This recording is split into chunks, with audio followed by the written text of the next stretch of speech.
Good evening. It is 7:03 and the January 25th, 2021 Board of School Directors Legislative Meeting is called to order.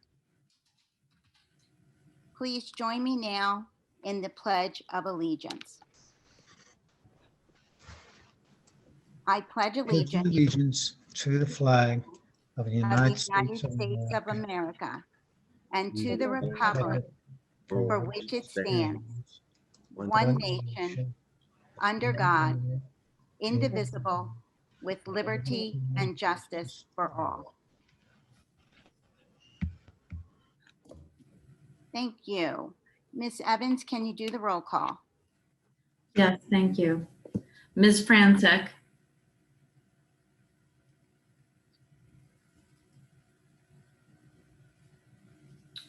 We'll come back to her. Mr. Henderson. Present. Ms. Ionity. Present. Dr. Levinowitz. Present. Mr. Rapsky. Present. Ms. Sharpier. Present. Mr. Sirota. Present. Mr. Wallach. Present. Dr. Davis. Present. Ms. Franczyk is, Ms. Franczyk has an excused absence this evening. thank you so much.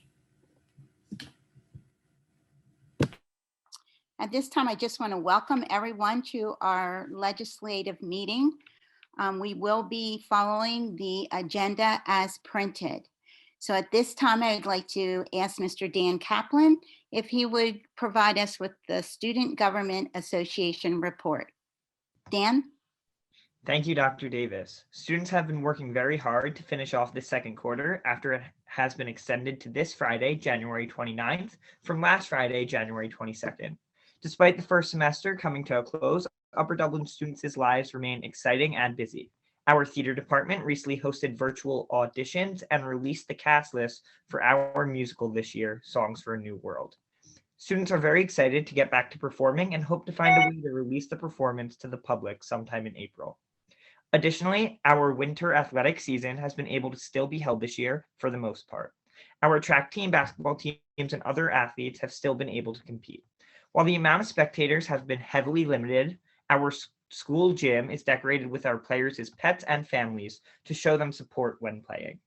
Our Student Government Association has also been working very hard this year to keep our schools' morale high and keep students unified through this unprecedented time. An example of this is tomorrow night, January 26th. The SGA has invited teams of students to a virtual trivia night at 7 p.m. The students will compete against other pairs or groups of students virtually on Zoom, where the winners will receive a coveted Wawa gift card. Lastly, our Upper Dublin High School's Minithon has been continuing to work hard to raise funds to fight against pediatric cancer. Last month, we hosted a very successful virtual bingo night. We've continued to work hard to fundraise throughout this month as well. All day tomorrow, there will be a Dine and Donate at Fireside Bar and Grill, where a portion of your meal's proceeds will be donated to the cause if you specify that you are there for Minithon. Takeout orders will be counted as well, so we hope to see you all there. Make sure to also check out our social media pages to learn about our Send Some Love fundraiser coming up, where you can send Valentine's Day treats to friends and family across the district. Tomorrow is a unique day for our students, with our juniors going into the building to take the PSAT, while sophomores and freshmen will have an asynchronous material to watch, and seniors will be working hard on college materials. As this semester closes, students from 8th to 11th grade are getting a taste of next year as they select their courses for the 2021 to 2022 school year. Thank you so much for listening and have a wonderful night.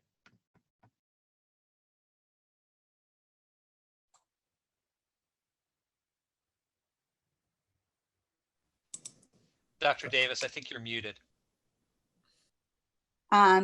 Thank you, Dan. I just want to say how exciting it is to hear how much is going on, even though we're in the virtual and in-person world right now. There are many exciting things. So thank you so much for bringing us up to date on all of that. Dr. Yanni, if you can give us your superintendent's report. Thank you, Dr. Davis, and I echo your comments, Daniel. Thank you, as always, for providing a report to the board this evening to keep them updated on student activities. January is School Director Appreciation Month, Each January, we take time to thank our Board of School Directors for their volunteer service to Upper Dublin. Each of our school district directors give a great deal of their time to the school district by attending legislative meetings, participating in committees, and collaborating with the superintendent and the executive leadership team.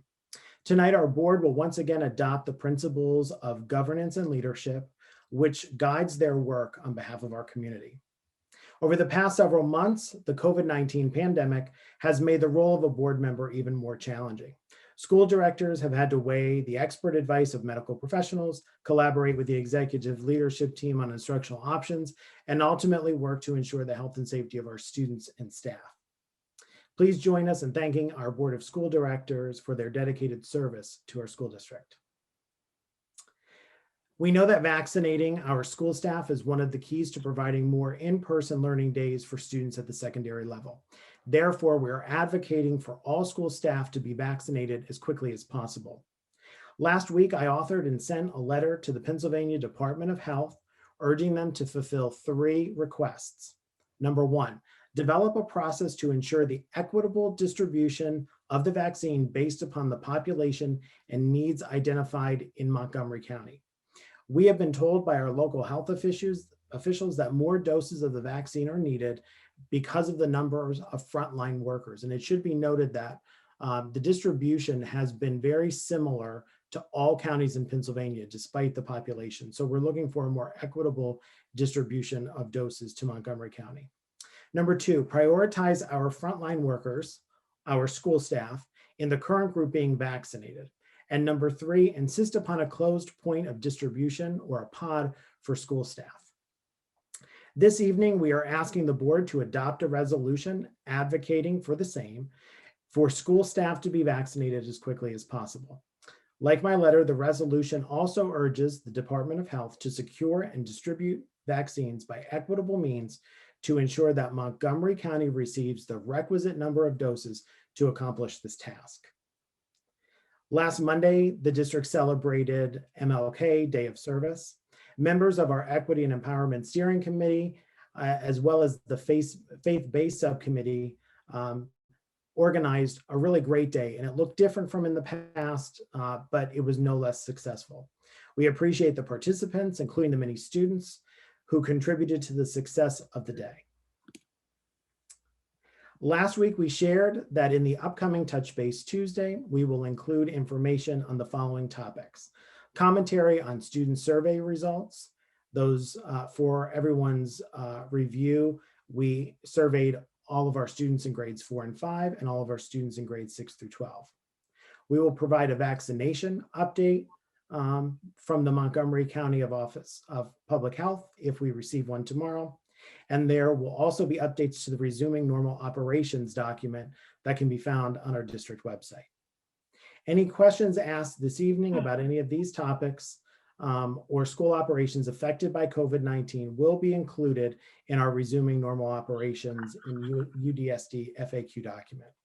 Additional questions can be submitted by visiting the district's website and by clicking on the appropriate button at the bottom of the website to access the Google form that will be used by our leadership team to gather questions and provide answers to the community. The FAQ document will be updated at least weekly. As we reach the midway point of the 2021 school year, it's time to begin registration for the fall of 2021. In the fall, we will welcome the class of 2034.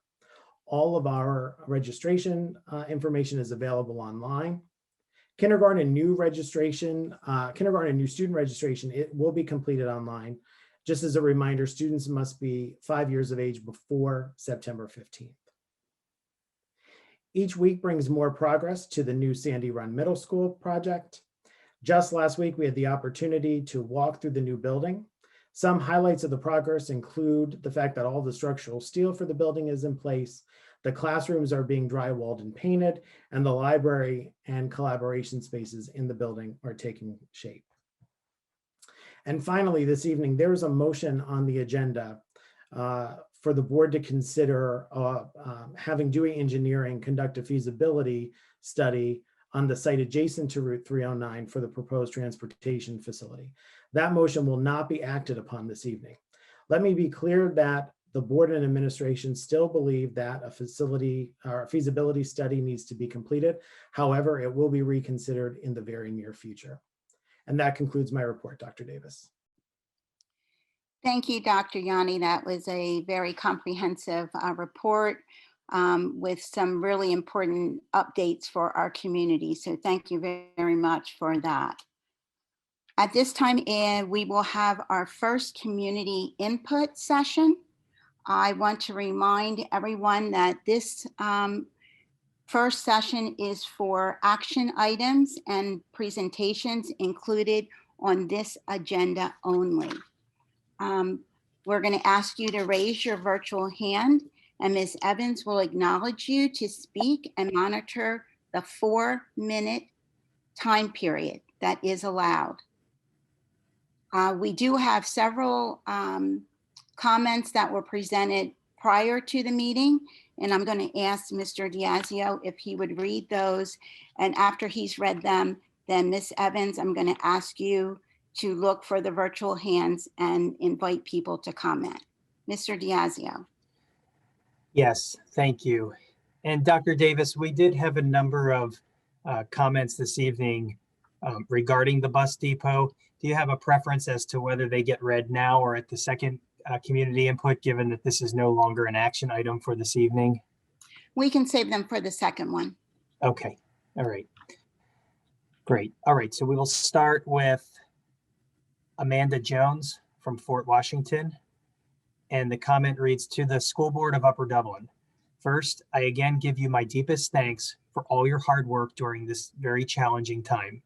I am a pediatrician in the community and for various reasons have decided to keep my kids, elementary and middle school, in virtual school for the time being. This has in no way been an easy choice, but one I'm grateful we have the ability to make this work. I am lucky that my kids have remained engaged in school thanks to the incredible work of their teachers, and that we have the resources to make this work for our family. While the data certainly seems promising that schools, at least for younger children, are not major contributors to spreading the virus, the data does show that schools become a larger part of the problem once the community viral level is at a certain point, which we have been at for a while now. We unfortunately do not have the resources to provide adequate spacing. The recommendation is for masking, hand washing, and 6 feet of space between students for full-time return of all students. Also, I have diagnosed and treated many of our school district students in my office, more middle and high schoolers. And had it not been for the hybrid schedule, they would have been in school when they were infectious, but not yet sick enough to stay home. I think until all our teachers can be vaccinated, we can't just think of students when we discuss return to school. And ideally, older kids. The vaccine is approved for 16 years and up, and trials are underway for 12 and older. We should be on a hybrid schedule and continue to offer a virtual option that is equal in attention and rigor to the in-person experience. There are new variants to the virus circulating, and data from CHOP that all kids who have tested positive for the virus show evidence of blood vessel damage. The clinical significance of this is not clear, but just shows us that we truly know so little about this virus. 1 year of experience with a virus, and one as novel as this one, a respiratory virus causing vascular damage, is nothing in terms of time to study the science. You can read more about this and there's a link to a CHOP website. There is so much blame being passed around these days on the school board, on the administration, on teachers, on parents. I think we often forget that the virus is to blame and we are all just doing our best. This is temporary. Things will improve and we will regain a sense of normalcy. But let's be sure we make the best decisions we can at the moment for our students and community, not based on a loud vocal minority, but what is truly best for the majority of people. Thank you again for your time and consideration. Please feel free to read any or all of this letter at the meeting tonight, or just keep the comments for your own deliberation. The next comment comes from Joanna Waldron from Fort Washington. The comment reads, thank you to the teachers and administrators for the hard work to make the Cardinal Academy a successful option. We are happy with the Cardinal Academy experience for our middle school, and our high school student. We ask that you continue to offer the Cardinal Academy option for the remainder of the school year. We also support the resolution asking the Department of Health to prioritize teacher vaccinations. Thank you. And the next and final comment for this first comment period is from Julie Haberbush from Fort Washington. And the comment says, thank you for all of your hard work during this very difficult time. I have 2 Sandy Run Middle School students doing the Cardinal Academy. It has been going well for them. The teachers are doing a great job. One thing of note is that 5 of my children's teachers have taken leaves of absence for various reasons in Lent. Despite these disruptions, Cardinal Academy has been a safe, enriching experience for both of my children. I know every child has different needs and strengths, so Cardinal Academy might not be the solution for every child, but I am grateful that it remains an option as the pandemic rages on. That completes the comment. Thank you, Ms. Evans. If you can then begin to call on any individuals when they raise their virtual hand. Thank you for raising your virtual hands. Mr. Fricker, go ahead. Thank you. Please state where you are from in the district.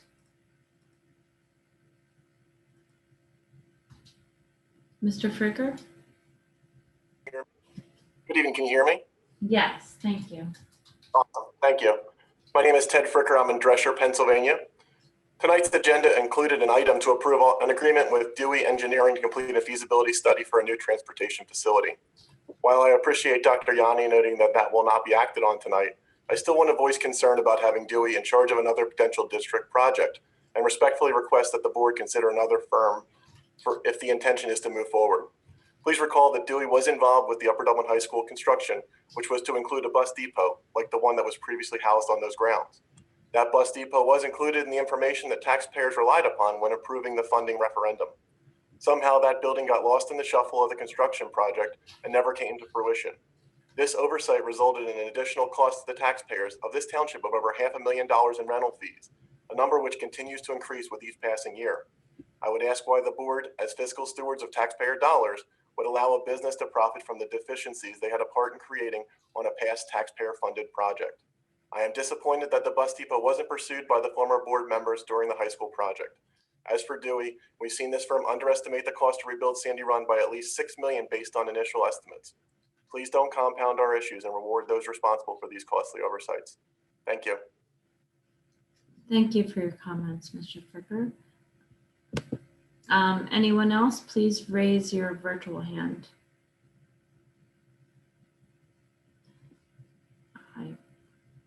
Can we close community input? Okay, thank you. We'll close community input and we will have our second community input later this evening.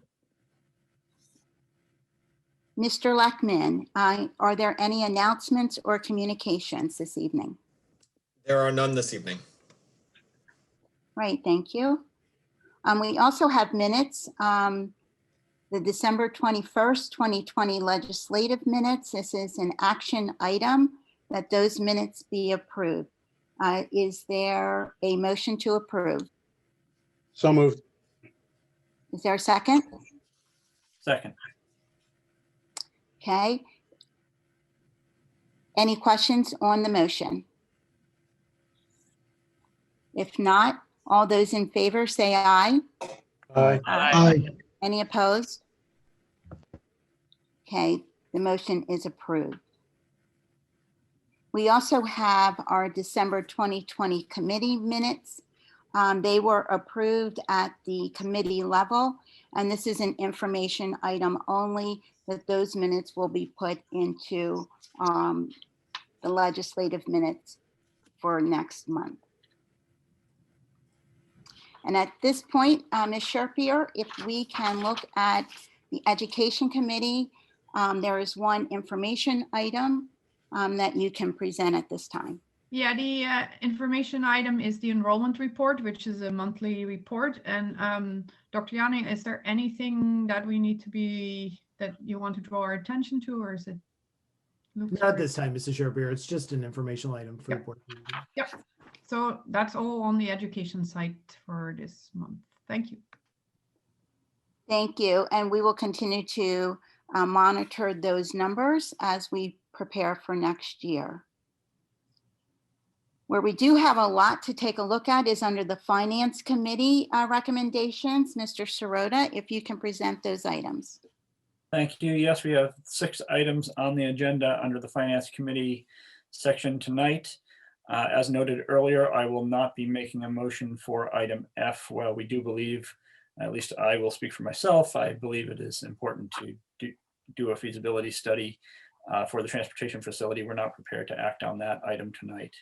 So the other items were discussed in, well, 4 of the other items were discussed in detail at the Finance Committee last night. Item C, payments, is new, but it's our regular monthly payments item, and I would like to make a motion to approve items A through E. Okay, we have a motion to approve A through E. Is there a second? Second. Any questions on the motion? I just want to note that this was discussed during the finance meeting, not last night, but previously.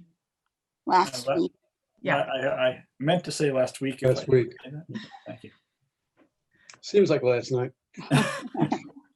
Time flies. Okay, it's time for the question. All those in favor say aye. Aye. Are there any opposed? All right, the motion carries. Thank you, Mr. Sirota.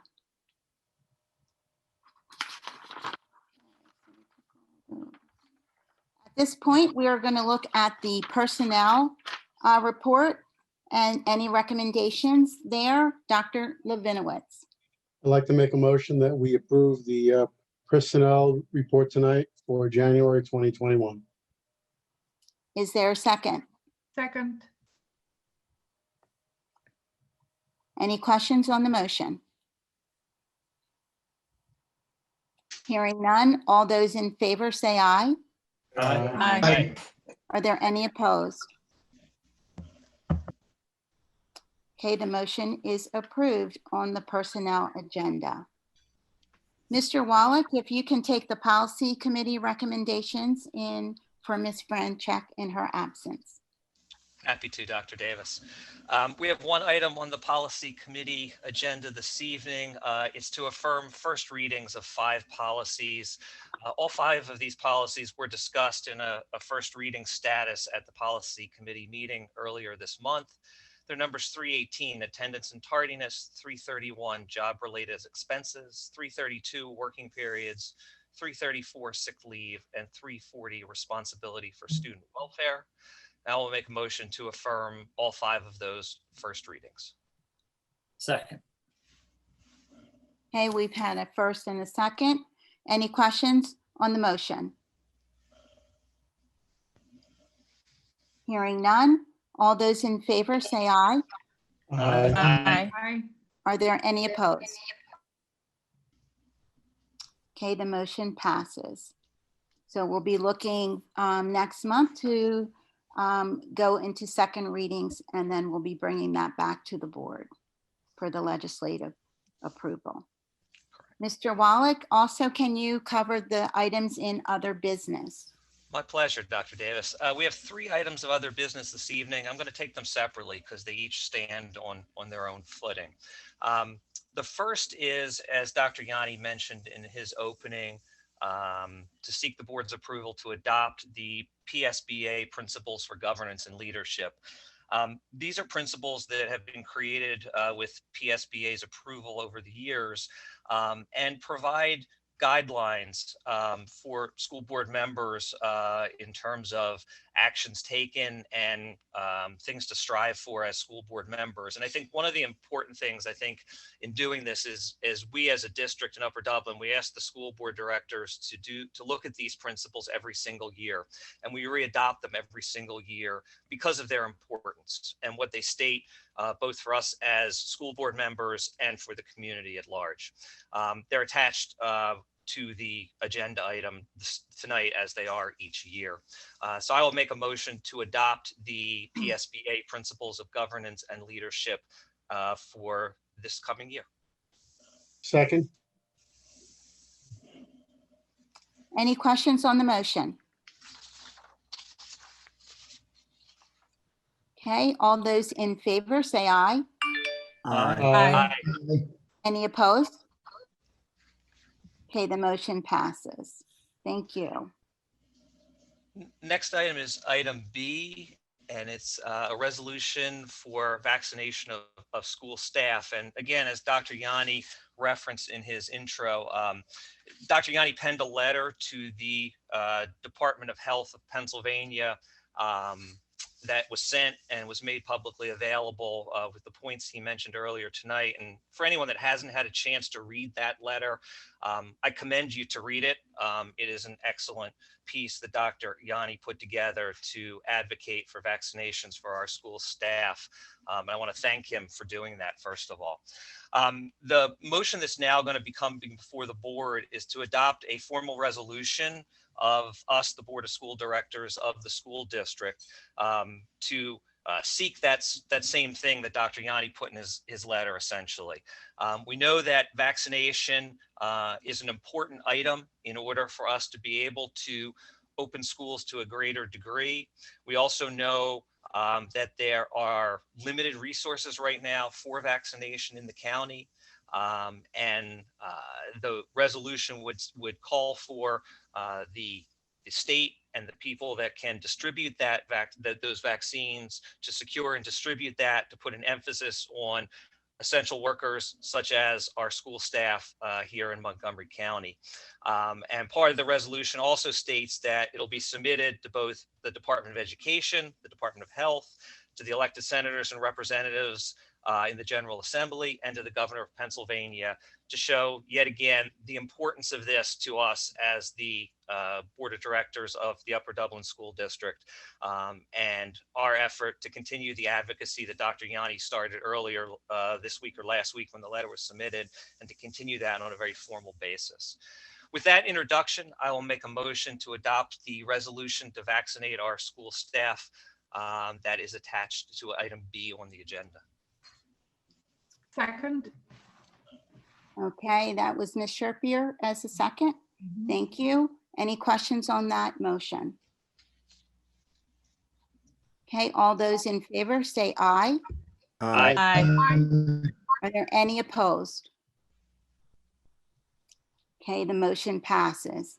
And again, this is extremely important. We know how much we want all of our students to get back to school, how our community members want their kids back in school, and getting our staff vaccinated is critically vital in that process. So we hope that everyone can continue to advocate that we vaccinate our school staff so that we can keep moving towards having in-person instruction for those families that seek it.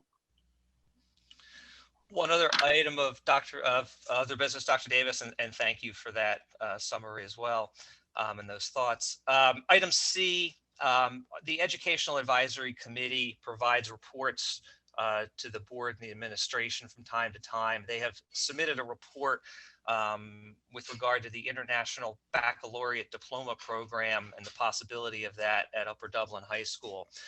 We have received that report from the EAC, and we thank the EAC and specifically the authors of that report for their time and their efforts in that regard.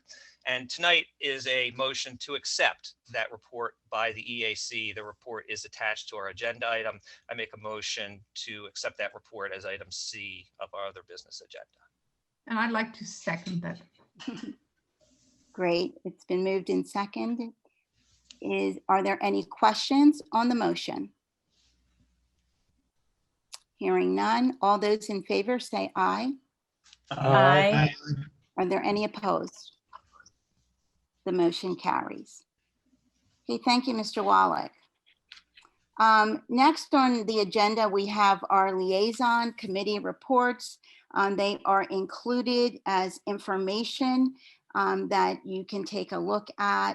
Each board member is committed to being the liaison to a number of organizations and those reports are included each month.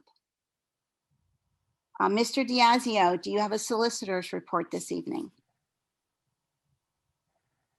Yes, I have the sunshine announcement for this evening. So that announcement is that the board met in executive session today, January 25th, 2021, prior to this public meeting to discuss a number of matters of personnel, one confidential student matter, and one matter of construction litigation. So that's the Sunshine Act announcement. And then I also just wanted to convey my recognition to the school board members for School Director Appreciation this month. I know firsthand how much time and effort you invest and don't get paid for it in giving back to your community. And so I just wanted to pass along my congratulations and recognition for all you do for the community. Thank you. That's the end of my report. Thank you very much. Okay, we are at our second opportunity for community input. Again, please raise your virtual hand. Ms. Evans will recognize you and monitor the 4-minute time frame. And please state your name and where you reside in the district. Thank you. We also, prior to our participants in the community, I believe, Mr. Diazio, there were a few more community documents that were presented prior to the meeting. If you could read those, please. Yes, I do have one comment here from Jeff Heiss from Maple Glen. The comment reads, "Good evening, school board members. The proposed location of the school bus depot is not recommended for the following reasons. Number one, there will be a large number of buses idling at the same time in a concentrated area. Diesel exhaust is being emitted during idling at their initial startup, pulling out to begin their runs in the morning and afternoon, and returning from their bus runs. The proposed site, which will be in close proximity to Fort Washington Elementary School, will undoubtedly pose a health hazard to both students and staff. Next, during multiple recesses, students and staff will be inhaling the diesel exhaust. Next, the emitted exhaust will seep through open windows on nice days when the air conditioning is not necessary. And finally, the diesel fume exhaust will also drift into the supply intake of the HVAC systems. The IARC, the International Agency for Research on Cancer, which is part of the World Health Organization, classifies diesel engine exhaust as a carcinogenic carcinogenic to humans. Sorry. This is a health threat to the students and staff who work at Fort Washington Elementary School. This primary reason alone is enough not to build the bus depot at the proposed site. There is absolutely no need for any other feasibility study. In keeping the Upper Dublin School District mission statement, which states the mission of the School District of Upper Dublin is to provide a safe environment. If the bus depot is built in the proposed area, then the mission statement will be broken. Thank you. And that concludes the comment. Thank you. Ms. Evans, if we can have those that are raising their hands to comment at this time. Yes, let me stop the clock. Ms. Shimko, go ahead with your comment. Thank you. Hi, Margaret Shimko from Drescher. I'm just commenting again that our children have been out of school for a year. It has been a year. It is a total disgrace. Although I am very pro the teachers getting the vaccine, I do not understand why this is now a requirement when proper PPE has been in place for most Americans who are working in closed environments, including myself, with many different people in a small environment at one time prior to the vaccine and have been able to do it safely. Why now is the vaccine mandatory to get these children back into school? The focus is on the children, and that has been completely lost here. Although I am absolutely for the safety of the teachers and staff, you are forgetting about the safety and well-being of our children.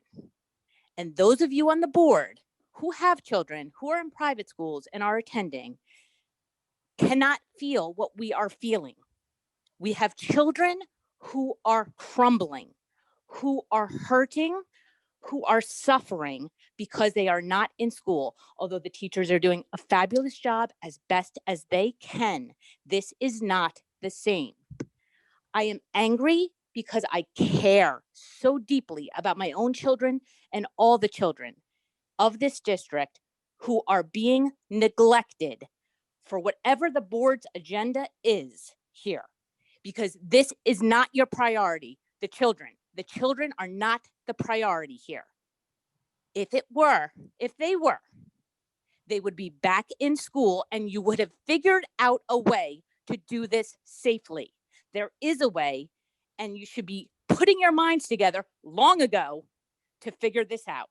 And the fact that it's getting pushed off and pushed off and pushed off because for whatever reason, and now it's the vaccines. Yes, they need to be vaccinated. No, they don't need to be vaccinated for the children to be back in school. Thank you. Thank you.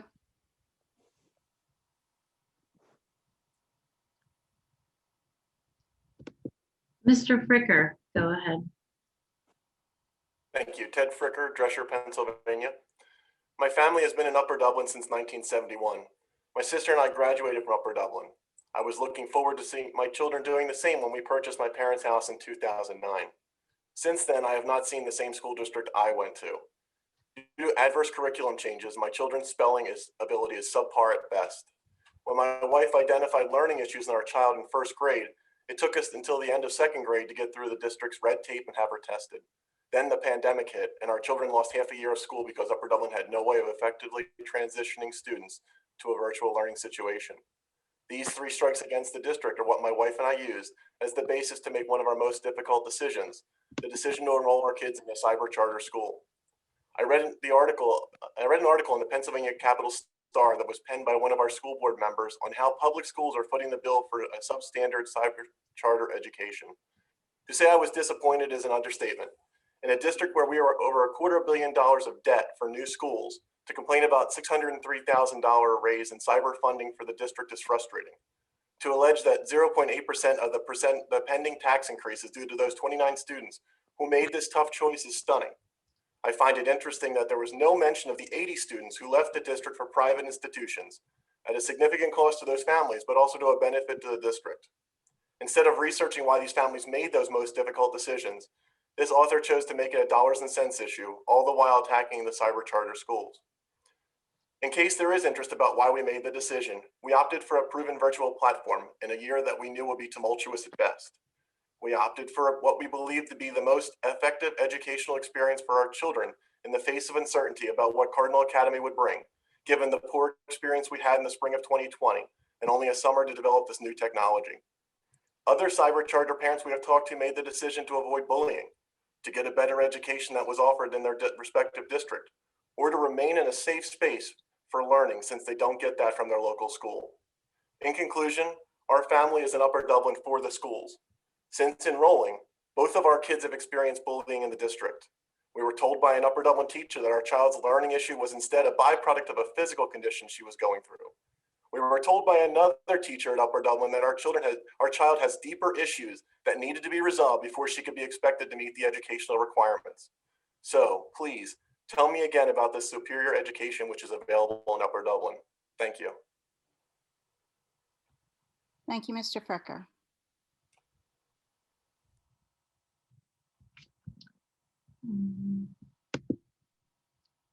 Ms. Vitella, go ahead. Thank you. Hi, Jenny Vitella Ambler. I just want to thank both those parents who passionately pled their case. You know, there's so many parents out here that have so much to say. Some are fearful to say it. So I want to thank them and my deepest gratitude for both of them for making fantastic points. I agree. Cardinal Academy is fantastic for some people. I think that's great. And those families have had the luxury of that choice of making that decision. Unfortunately, many of us have not had any choice. I wonder why back in September or July when we made this decision, teachers and staff were not considered essential, like a hospital work or whatever. I remember getting, kind of poo-pooed that I wasn't supporting teachers because I thought they were essential and they were saying they weren't essential. And now when the vaccine is now available, beyond any expectations, since this was not something that anyone planned on getting by the end of the year, now they're here and now it's essential. I agree, this is an important part. We all want to get vaccinated. My 81-year-old father with cancer, trust me, I can't wait for him to get vaccinated because I worry every day for his health. I just feel like we're pushing the goalposts, and each and every day that goes by, these kids are at home staring at their phones, completely disconnected. It is heartbreaking to watch. Again, thank God for sports, and I'm grateful for all those that are making that happen.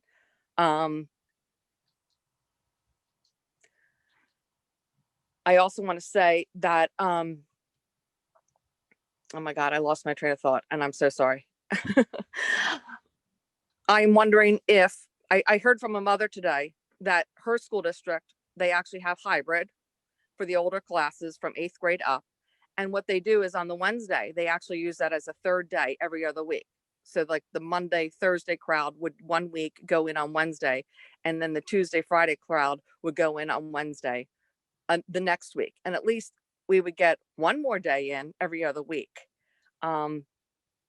I just think that hopefully we can think outside the box and try to get some of these kids. We don't even know what the number is yet. Again, maybe it's only 10 more kids that'll go back in because they're so happy with the Cardinal Academy. I don't know. We don't know that number. I really need to find out what that number is. There's plenty of space. There's beyond 6 feet of space at lunch cafeterias, which was the one concern in some of the buildings.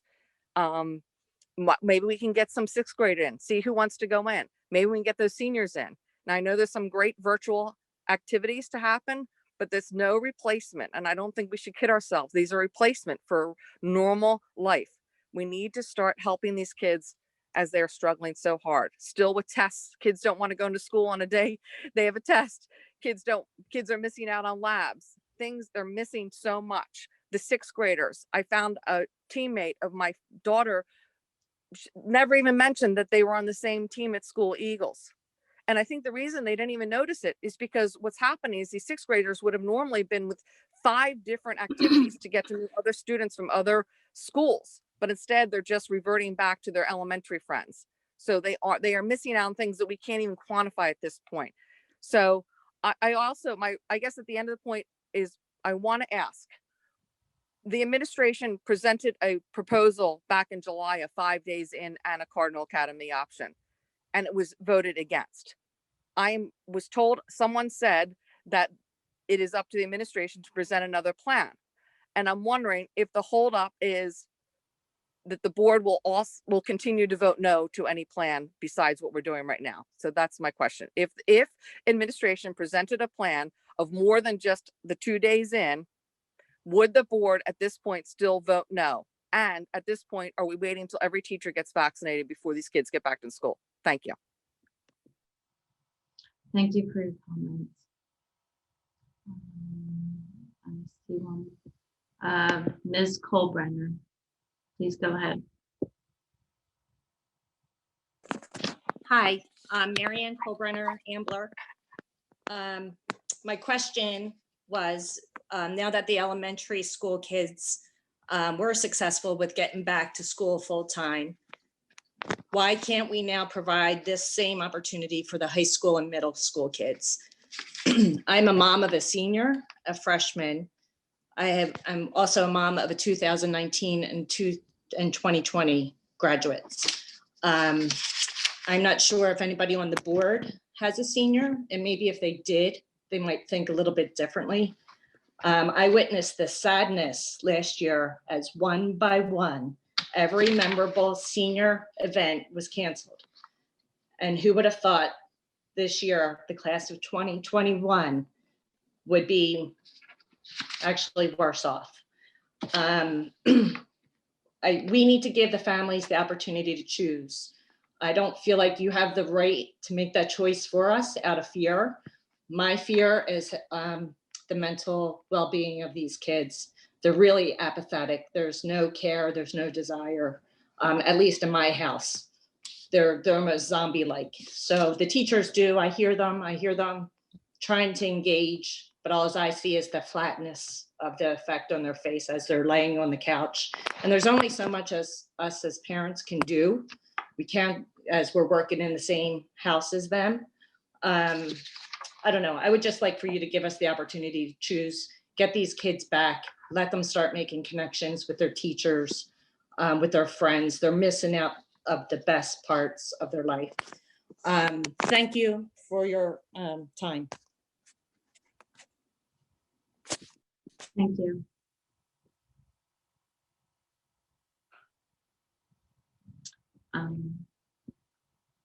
Go ahead, Ms. Burns. This is Lisa Burns from Fort Washington. Can you hear me? Yes, thank you. Yes. Thank you. I'd like to speak directly to the parents, guardians, community members, friends, neighbors, anybody that is on this call that supports getting your middle school and high school kids back in school 5 days. I ask all of you to do your research and look at every single one of the board members and get to know them inside and out. The people on this board are choosing to keep our middle school and high school kids out of school. And I ask why. What is their background for making this call? What is their expertise? I ask you to do your research and read about every single one of them, because they're in control of whether or not your and my kids are going to go back to school full time. Why are they making these decisions? And when so many neighboring districts are thinking outside the box, advocating for their students and moving forward with creative ways to get the middle school and high school kids back in school. You need to vet these board members just like you would vet your kids' coaches and your kids' babysitters. And ask yourself, are they truly putting our students and our kids and their education first? Parents, who is advocating for our kids? In a little over a month, it will be 365 days that we have been doing this. Let me repeat, 365 days. Plenty of time to come up with a forward-thinking plan. Parents, we all know that UD needs to do better than this. So let's all ask ourselves, why are they not? Please do your research, do your homework, vet, get to the bottom of it and ask what's going on. Thank you.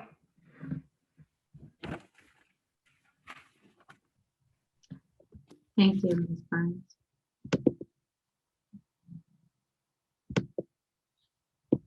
Ms. Nixon, go ahead. Thank you. Hi, this is Beth Nixon. I'm from Fort Washington. I'd like to offer an alternative viewpoint to what I've been hearing. I have a senior and a junior who have been fully virtual for the entire year. They are both doing excellent academically. Much appreciation to the teachers. I see a lot of engagement, a lot of things that maybe they wouldn't have been able to do. In fact, I hope some of the lessons we have learned roll into the future. They have also made deep connections with friends. In fact, I think some of this virtual has forced them to think outside the box. My son has a group of 18 boys that he talks to every day that I don't think that he would see every day if he was in school full time. I know this is different, but it's also just part of their story, and they are adapting as kids do. They're very resilient. I know the solution's not the best solution for all. I know that many should be in school full time, but for a lot, it is working. Thank you. Thank you. I do not see any other hands. I'll give it another. I see a hand raised.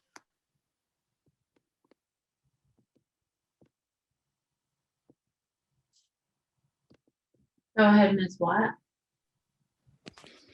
Hi, good evening. Thank you for taking the time. Can you hear me okay? Yes. Yeah. Thank you. I'm Julia Watt, Fort Washington, parent of 8th grader, 6th grader, and 1st grader. I spoke at the last legislative meeting and I asked some questions. I was just about to finish my question and I was cut off.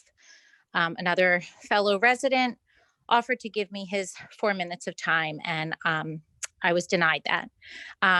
So I followed up with questions through email to all of you board members and I did not receive one reply. I received a reply from Dr. Yanni, which I thank gratefully, as his responses are always so timely and very thought out. Correct me if I'm wrong, but 6 of 9 of you do not have any students who are learning K through 12 right now. As many of these parents are speaking, these middle school and high school students that are working hybrid, it is not working. The mental well-being of our students, even some of the best of them who can put themselves together and socially engage and try so hard to virtually learn, it's not working. I question and worry about the physical toll this is taking on so many kids. Kids are gaining weight. Kids are not moving their bodies. They're not going outside and getting fresh air and vitamin D. I mean, you know, they're eating all day when they're in front of their screen virtually. Then the next thing they go to afterwards is being on their phones, whether to play games or, you know, talk socially with friends or go onto Xbox. And then academic concerns. The academic rigor is not there this year as it has been in the past. And I am thankful that you've taken it down a notch because virtually learning in this hybrid method is not working. So I am asking the board again the question about sending out a survey to propose for 5 days a week. My question is, when will you send a survey asking parents if you would choose Cardinal Academy for the rest of the year or 5 days a week in the school building? There are many kids not attending the hybrid, which makes it even more difficult for the kids that are attending in the building. So if those parents are opting to not send their students, then they could choose to be home. And the parents that want their kids in the building to be learning face to face should be given that. FAPE, free and appropriate public education. Our students are being denied that. And I'm asking you why you're denying that. And I'm asking you, when will you send out a survey to propose 5 days a week as Dr. Yanni proposed this summer? Thank you. Thank you.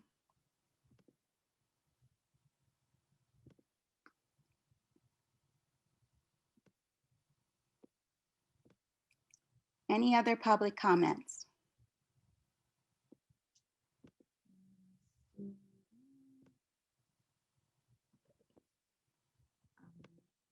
Go ahead, Ms. Schellenberger. Hi there, this is Felice Schellenberger from Maple Glen. I don't have a lot to say, but I just wanted to thank you for taking into consideration the well-being of our kids and our teachers. We've been having a great experience with Cardinal Academy. My 10th grader is doing very well, and I'm glad that she's safe and that we don't have to worry about the risk of getting COVID or anyone else getting sick. So I just wanted to throw out some words of support and just say thank you. Thank you. Thank you. I don't see any other hands. Okay. We'll close community input at this time. And before I turn it over to Dr. Yanni, I'd just like to make a couple of comments. Many of the questions that the community poses during these sessions really are management questions. It was asked when the board would send out a survey. The board does not send out the survey, but Dr. Yanni and his executive team did put a survey together and that was sent out. That information comes back into the administration and they put all of that information together. At some point, as they have continued to work with individuals at the local, the state, as well as the federal agencies regarding this COVID and pandemic situation, They are gathering information and they will present, you know, a recommendation to the board that we will vote on. We did approve his overall motion in the beginning of the end of the summer. We did put a pause on it because at the time we were not able to get any of the information turned around fast enough in terms of having students in the building in order to keep them safe. And there was a lot of additional information constantly coming towards us. So the administration continues to work through all of that information, and they will be making a recommendation to the board. But at this time, it is not the board's responsibility to send out any surveys to the community. That is the responsibility of the administration, and they have done that. So Dr. Yanni stays in contact with the board and gives us updates on information that is coming into him. And when he is prepared, he will certainly send us a recommendation. Dr. Yanni, would you like to make any other comments? Sure, thank you, Dr. Davis. As a follow-up to the survey that we did, any of the families that noted that they were unsure whether they supported a 5-day model or not, we did a follow-up questionnaire with them. All of that information has come back. All of that information will be reported in the Touch Base Tuesday tomorrow. Thank you. Any other comments from any of the other board members?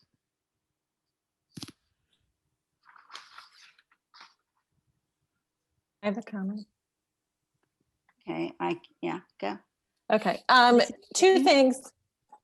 And Dr. Davis, maybe you can answer. So when somebody emails us, correct me if I'm wrong, if it's an administrative question, then Dr. Yanni responds. If it's truly a question for the board, then they will get one email from the board president. Okay. Yes. So that, just to clear that up, even if you email one of us, we're still going to ask the board president, because the board president is the only one that can speak for the board. And then the other thing I wanted to clear up is, because this came up before and I don't know where it's coming from, but 5 of us have children in the schools. And I personally have 4 children in the schools. So I don't know why that lie keeps getting repeated, but that is not true. That's it. Okay, thank you, Mr. Sirota. Thank you. Yeah, I was going to echo some of those comments. The one thing I'd like to add is 2 more things. There was a input earlier about the bus garage. I just wanted to clarify for everyone's knowledge, the board and the community both, that there just seems to be some understandable confusion about some history regarding the high school project. I've done a lot of research on the high school project now, and Dewey Engineering's role in the high school project was not similar to their role in the middle school project. They were not the engineers, the district's design engineers who helped with the design of the building and helped to get it through the permitting process and all that kind of stuff. That was not their role. So we still don't have the detailed answer about why it didn't come, but I'm fairly confident to say that Dewey was not responsible for that. The other thing I want to add is there was a comment about community input and the process for community input. There are in the meeting agenda every time, and also in board policy 006, there are rules about how community input is to run, and they're right there in your agenda, including things about whether someone can pass their time to somebody else. That's not new language. So please understand that's not a decision made on the fly. We are heavily regulated. That is in accordance with board policy. And please be aware that those rules are available to you on the agenda every time. Thank you. Thank you, Mr. Sirota. I meant to mention that as well, and glad you picked that up. Dr. Levinowitz. Yeah, I just have a couple of questions for Dr. Yanni. I'm not sure he has the answers tonight, but some statements are made regarding our neighboring districts or districts in Montgomery County, the models that they're doing. And I get the impression that we're behind in terms of moving forward with bringing all of our students back. Am I correct, Dr. Yanni, that we're one of the few districts that currently have K-5 in the building every day, all day? We were more, districts are considering that move to bring elementary kids in, but there are still a number of districts that are hybrid at the elementary level. Okay, and then do you have any recent data about how many districts in Montgomery County are currently 5 days a week all in with a cyber option? In Montgomery County, Souderton, for sure. Springford voted to bring secondary students in 5 days, I believe starting February 4th.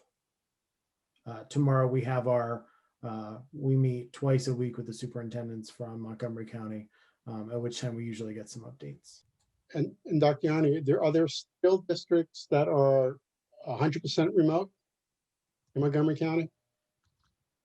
I believe Norristown and Cheltenham are still remote, with the exception of students with complex special needs. Yeah. Okay. Thank you. Thank you. Okay, any other comments from the board? Okay, thank you, everyone. At this point, we've already had our Sunshine Act announcements. We have several upcoming meetings for the month of February. On February 3rd, the Education and Policy Committees will be meeting beginning at 6 o'clock. Policy Committee will follow the Education Committee. On Wednesday, February 17th, the Finance Committee will meet at 6 p.m. And then on Monday, February 22nd at 7 p.m., we'll have our regular legislative meeting. And we certainly invite our community to attend all of those meetings. Right now, the time is 8:05. We want to thank everyone for coming out and joining us this evening. Please remember to stay safe. And this meeting of the Board of School Directors, the legislative meeting, is now adjourned. Thank you, everyone.